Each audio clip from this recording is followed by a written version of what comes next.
Joining me now, senior writer for the Washington Free Beacon, Adam Kredo. Adam, good to see you.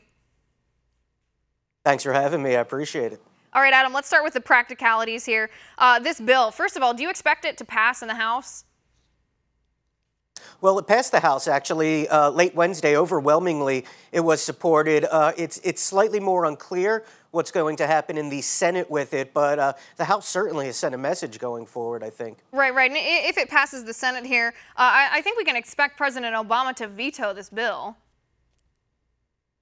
Oh, yes, absolutely. The White House also on Wednesday made very clear that they're going to veto the bill. And the rationale for this is actually quite interesting.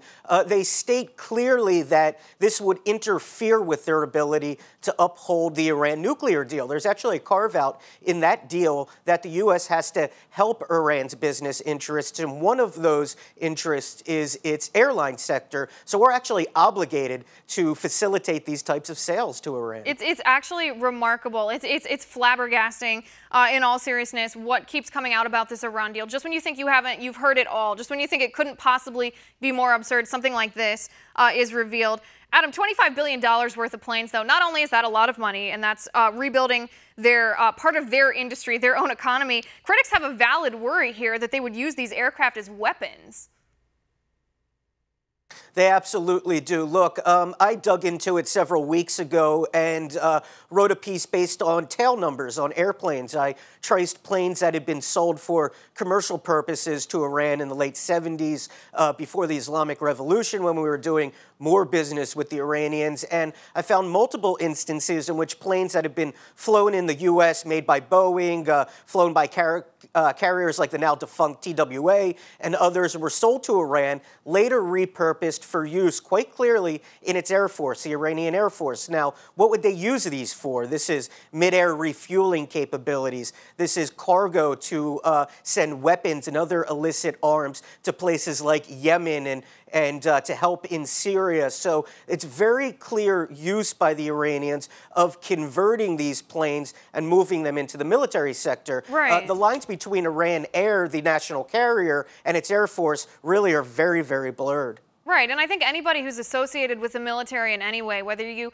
serve in the military yourself, whether you have a family or a friend or have worked associated with them, everyone knows that the support roles are just as important as the combat roles, that you can't have the combat roles. They won't be successful without the support. So even if Iran didn't use these particular aircraft, and I'm talking literally this particular aircraft that we gave them, even if they didn't use them in combat, if they were being used for mid-air refueling, if they were being used for support or transport of anything that had to do with it, that counts. That's still supporting their military efforts.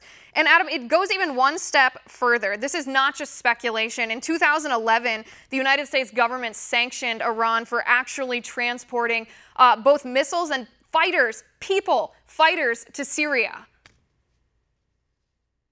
That's right, and I'll add one more for you. Iran Air, this carrier that Boeing is looking to deal with, was once itself on the sanctions list for facilitating terrorist activities and some of the things you just mentioned. So it's very clear that in Iran's history, the lines between commercial and military are blurred. The lines between its government and its commercial sector are blurred. The IRGC, Iran's elite fighting force, controls a significant portion of Iran's economy. So this is not like Boeing here that might have contracts with the military. This is actually military being used whenever the Iranians say that they need some extra planes, some extra refueling, extra cargo, things of this nature. Right, it's more like commandeering than having a contract. I guess I don't know how our government can justify this. I don't know how our government can justify these contracts when it's so clear to everyone what Iran uses these planes for. But Adam, I guess last question here is why doesn't the House, why doesn't the Senate, why aren't they waiting until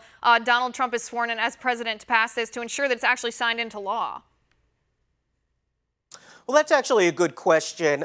Even if it's vetoed, I think that sends a pretty strong message. Sources that I spoke to in the House that were working on this bill and pushing it forward to a floor vote told me that this is actually a bill that they're showing as a sign of goodwill to Trump that, look, we're here. This could be an easy victory for you.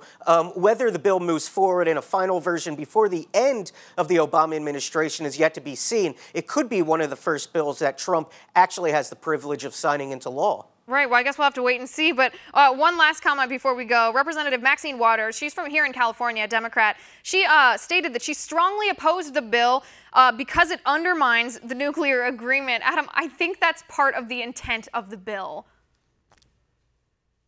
That's precisely the intent of the bill, and that's a repeat of the administration's talking points that, look, we can't uphold our end of the bargain to Iran, but I'd remind everybody, Iran is right now, at this very moment, in violation of the nuclear deal. The United Nations put out a report just in the past few days stating this, so why are we upholding our commitments if the Iranians are not doing the same in good faith? Right, and we shouldn't be beholden to a so-called commitment made by the executive branch without any consultation with Congress that puts the safety and security of the American people at risk. We're just not beholden to that. Adam, thank you so much for being on the show. It's always great to talk to you.